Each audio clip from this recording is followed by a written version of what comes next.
Awesome. Hey guys, what's up? Welcome back to Talkin Star Wars from the Brick City Blockade Podcast Network. And on this episode of Talkin Star Wars, guess what? We have a special guest. It's Mr. Jerad Chilson out there on the West Coast in California. It's so awesome to have you on the show, Jerad. Sunny California, thank you so much. How's it going? Having a good time here, getting excited for so much Star Wars that's going to happen, let alone tomorrow and for the rest of the year. It's just going to be sweet and saucy. Oh, beautiful way of putting it. I think that's one of the best intros we've had for somebody coming on here. So, Jerad, let me start it off. Let me start it off right for you. All right. Getting into the Star Wars universe, what was the one thing for you that got you into this universe? Oh, man. You know what it was? It was Return of the Jedi, the speeder bike scene. That is where it just got it for me. It was speeding through the forest, the trees just going, and motorcycle-ish vehicles have always been a favorite of mine, and it was just that right there is just what tipped it off. And then the entirety of Return of the Jedi, the redemption of the hero at the end, and then the fall of evil just kind of just ties everything in a gigantic bow and just makes it so delicious. Now, from the sounds of it there, you're mentioning the speeder bike portion, and I'm imagining that kind of aligns with a specific episode of Star Wars. However, I'm not going to jump to any conclusions. Which Star Wars movie for you is the one that is your go-to all the time? Oh man, my go-to is definitely Return of the Jedi. Like I could just watch that one just over and over and over again. But I'm quickly finding out that Rogue One is definitely my second, because this is something that I've always wanted in a Star Wars movie. It is directed extremely well. It is a war film. It's got battle. It's got danger. It's got explosions. It's got the perfect choreography, the cinematography of people who directed war films, and it was just everything that I needed from a Star Wars movie delivered perfectly. Do you think the essence of Rogue One, including its war-like feel, do you think that's something that you've been demanding and a lot of Star Wars fans have? Because I know for myself, that war and that grittiness is something that we've been looking for as fans for a long time. Right. So I think it is something that we Star Wars fans have been looking for, especially sort of like an infantry style war film, because we've seen space battles and we always love them, and ever since A New Hope, George Lucas just kind of broke the mold when it came to aerial battles. Even though he took the ideas from previous World War II movies and then translated it into space battle and used all these new templates, and it was just incredibly beautiful. And then we had the snow speeders battle, and then we have lots of Millennium Falcon footage, using miniatures and models and things like that, and space. We just got tons and tons of space battles. But I was just so relieved to see a specialized unit go in, infiltrate, and just battle it out. I've always been kind of infatuated with the Shadow Troopers. I love the Republic Commandos. I really wish that Star Wars Black Series would just come out with a 4-pack already, but I'll just keep on wishing for that. Every time a fan poll comes out, that's always my number one. It's like 4-pack, Delta Squad. So because the books are great, and then when the Clone Wars came out, that was just the top notch. It was just every week it was just something brand new, and then you got to know the clones, you got to know the warriors, and something like that, it just piques my interest, and I just could not get enough of it. And so I just wish that and I wished for something like that, and then that's what Rogue One kind of delivered for it. Now you bring So up kind something of, in. yeah, Yeah, no, continue. yeah. So the way that Rogue One just delivered it was just like so gritty. There's so much mess to it, and there's the real danger, and so that's kind of what Clone Wars sometimes had. I mean, like sometimes there was lost battles. There was the uh, the Yularen, I think it was the Yularen arc where you got to be within the 501st, and then they had to battle the General. God, I can't remember his name right now, but yeah, you got into the psyche of the clones and the warriors and the brotherhood and things like that, and I really really appreciate that. I feel like the Clone Wars is similar to the Star Wars community that we're part of. It's like we're the 501st in some way. Like we're always supporting each other along the way. If one of our fellow teammates goes down, we're there to support them and get them back up. Not saying that we always go down or anything, but we're it's not one of those kind of things. But Right. we're always there supporting each other along the way. And I have to say, Jerad, you have been such a supporter of the Star Wars podcasting network and Oh yeah. the entire community as a whole. And it's so awesome to see that kind of participation, not just on social media, but coming onto shows like this. Now, one of the Right. things I did want to ask you about here is that you bring up collecting and you bring up the Black Series figures. Now, a little bird was kind of tweeting some stuff in my ear a little bit earlier here, and he was Right. saying that you, in collecting and everything, and he was talking about specifically something that goes by the name of SH Figure Arts. Now, SH this is kind of figure arts. interesting Yes. because this is something I'm very curious about, and I kind of want to get your perspective on it as a collector. How did you get into Right. SH Figure Arts, and what are some ways for Star So, Wars fans to really explore it? oh man. So, the how did I get into it? I saw pictures of these just beautiful sculpted figures, and I just thought to myself, the Black Series are beautiful all to themselves, but the SH figure arts are just something that's just topping it, in articulation, in realism, in paint and sculpt, and I just cannot say enough about them because they are what Hot Toys slash Sideshow puts into their work, into something that I've always wanted as a child. Even when I was a kid and when I was collecting 3 3/4, in the back of my mind I always wanted something 6 inch, something that was similar to the Ghostbusters, something a little bit closer to the scale to Teenage Mutant Ninja Turtles, even the old Toy Biz uh, Marvel figures. So all those were 5 POA except for the Toy Biz Marvel Legends, which were extremely articulate. So I got into the Bandai because it was just something I felt like that they're doing extremely correctly. They're executing, they're putting this product out, and the only thing that I wish was that it was easier to get, even though that uh, me and a few members of the community know know a guy. We know a guy, and but there's a lot of these people throughout the country, and I'm just lucky that I rub shoulders with this gentleman, and he gets shipment really really late, but he also gives me a really really good deal too. So and I pride myself on knowing that he's going to be there, and even for the Blu-ray release of the upcoming specialist that's going to be coming Mm-hmm. out, he's assured a few of us that they're coming. So I'm really excited about that.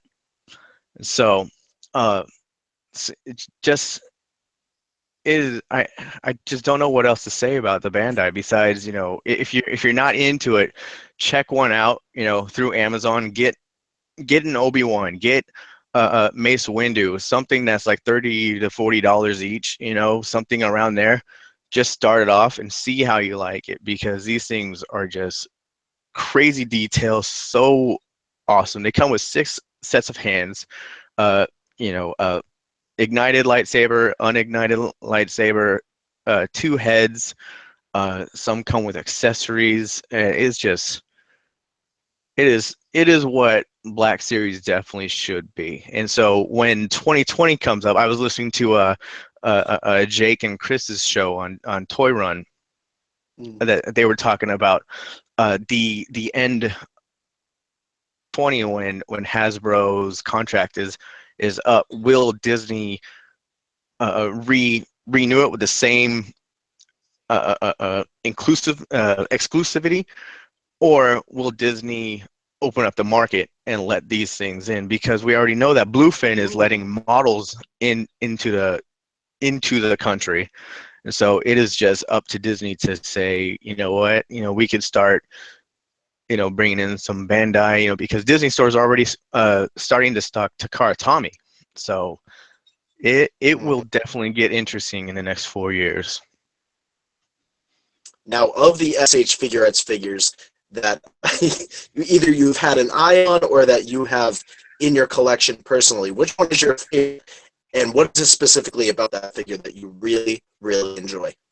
Oh man, my absolute favorite has to be, oh man, it has to be a toss up between a Episode 1 Obi-Wan Kenobi,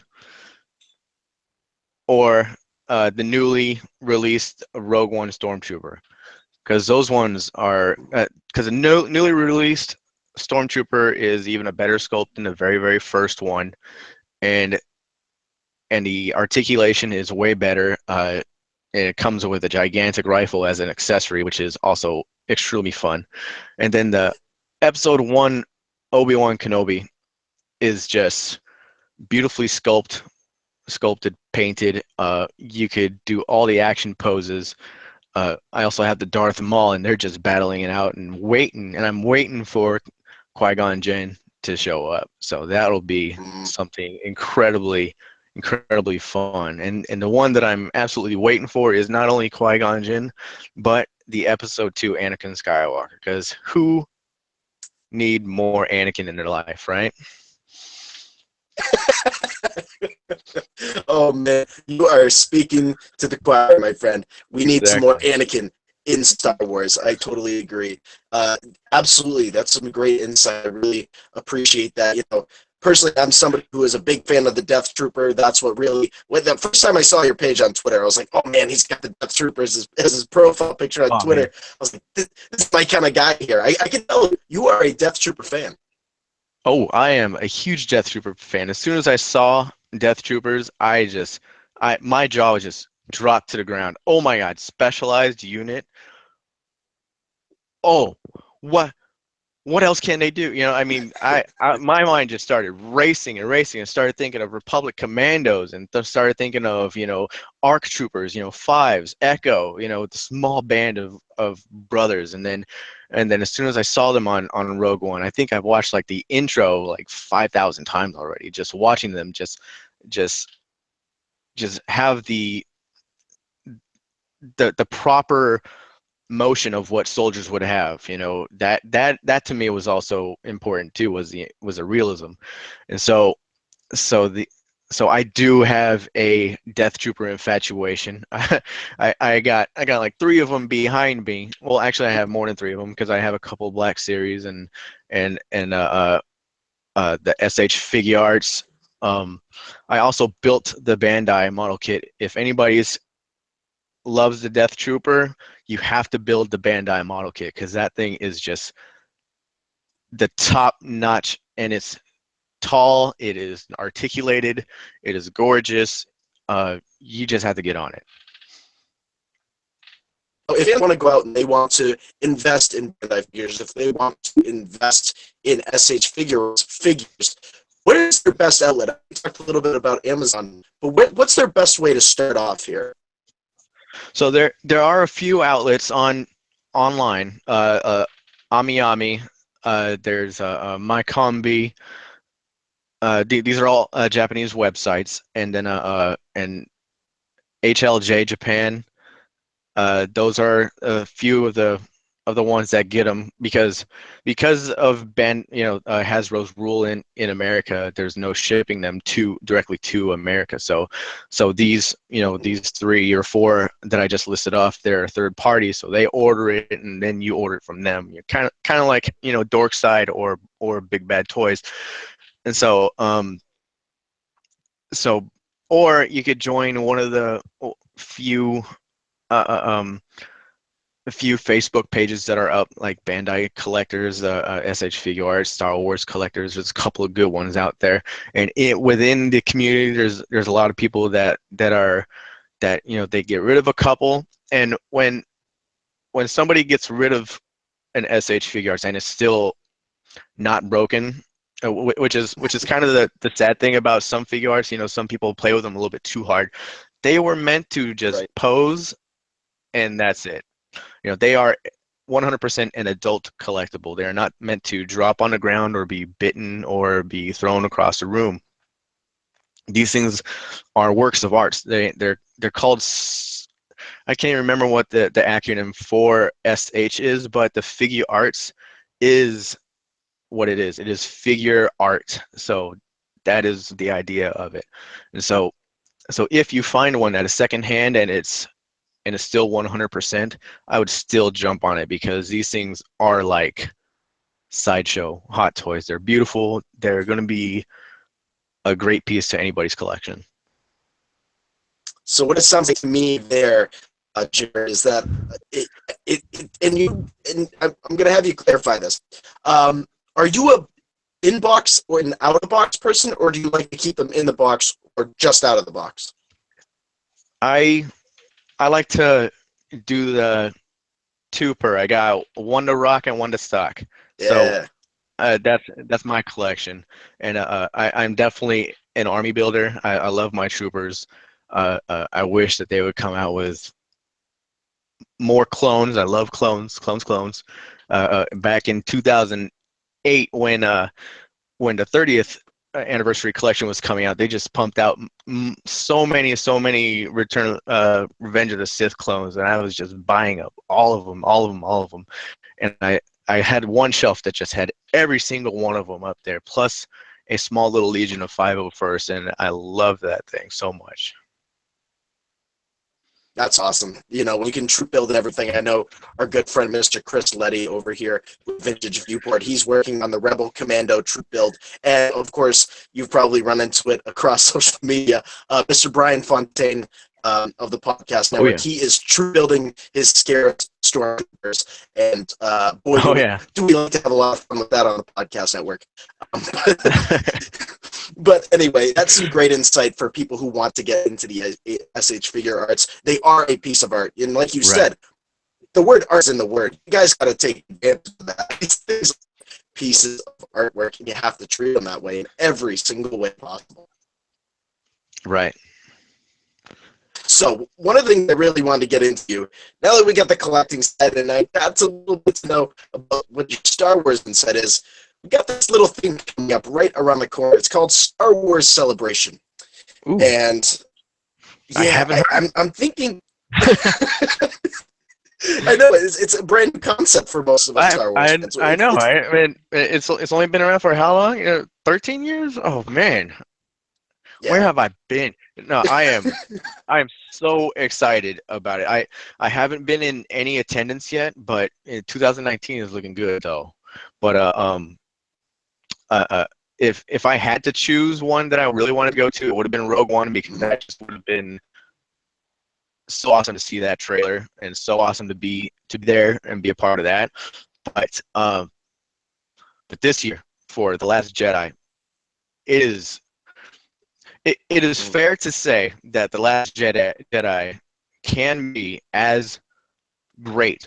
I will hold judgment, but I have high hopes for it, and it can be as great as Empire Strikes Back. To have, the bad side win, to have the danger, the loss, somebody might go, it's just going to it's going to be a nail biter. It's going to be action packed. There's going to be, uh, I'm just so excited about seeing Finn, Ray, Poe, all of them, and then I'm so excited to see whoever Benicio del Toro is. I've heard many rumors, but we don't have to talk about that. Uh, and so, but I'm excited nonetheless because he's such a great actor. I love all of his work, and then whoever Laura Dern's playing, and then Kylo Ren is going to be back, and he's going to be pissed, and so he's going to rain on the rebels, and it is just going to be a spectacular show, and I am so excited about it. Yeah, Celebration is really going to pack a punch. I've talking with everybody else on the podcast network. It's so great to get your insight on this, Jerad, that Celebration this year is going to do things that Celebrations haven't done yet. I mean, the amount of hype going into Orlando this year around Star Wars Episode 8, some of the mysteries. I mean, if we didn't get set up with Force Awakens, I don't think any of us would be feeling this way. But since Force Awakens, you're right. Yeah, since Force Awakens did such a good job of setting this up, Celebration is just going to be epic in so many different ways. Right. So it is definitely going to be epic. Even with I'm not going to say small, but other booths and other things that are celebrating, like Diorama Workshop. Bandai is going to be there. Hasbro is going to be there, and that line's going to be huge. And then Funko is just going to be nuts. And to be lucky enough to be in attendance, when that trailer drops is just going to be such an honor for anybody who's there, and I am a little jealous, a little envious, but I will be enjoying it from as the Star Wars show said, in my pajamas. So I will see it, and I will watch every minute of it that I can, and I'll be retweeting all day long. So and that's going to be so fun. Well, you're not going to be alone with those PJs, Jerad. Brick City Blockade Podcast Network will also be enjoying a nice cup of joe and watching some Star Wars show and checking out the events at Star Wars Celebration this year.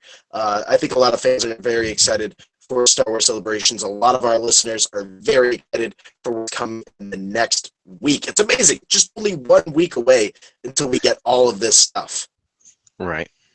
It is so exciting. There's just so much to dissect and everything. Now, Mr. Jerad, this is the first time you've been on the Brick City Blockade Podcast Network. It's a little first time for any podcast, actually. Yeah. Wow, this is your first experience. Yep. Yeah. Exciting. That's absolutely exciting. Huh. The things we get to know, when we come on the show. It's so awesome. It's a little thing we like to call here on the podcast network when we like to conclude the show. If you're a listener, you know what this is. We like to call it the plug time. All right. You can follow me at Jerad at Jerad Chill. Jerad is spelled a little backwards, but CHIL. It's just an abbreviation of my last name. It's nothing cool, which it should be, but because I am from California, we do like to chill.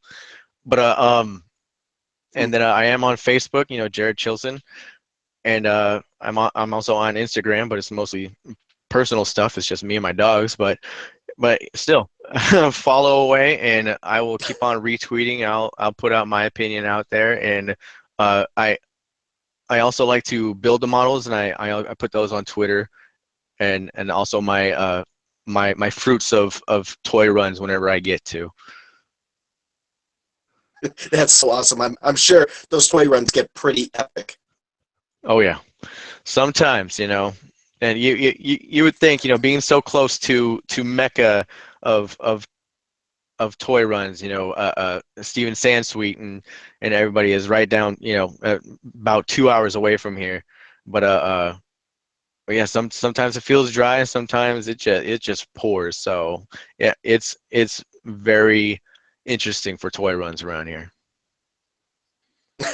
Well, as soon as the podcast network can get on out to California, Jerad, we're going to share some time with you. We'll do some toy runs, and I'm sure we'll sit down. We'll talk some more Star Wars. I want to thank you for coming on the show tonight. It's been an awesome time talking to you. Thank you. I had such a fun time. Thank you so much. Absolutely. So for Robin Vogt of the Brick City Blockade Podcast Network and for Jerad over there, thank you guys for watching Talkin Star Wars, and we'll see you soon. May the Force be with you. All right, man. May the Force be with you. Always.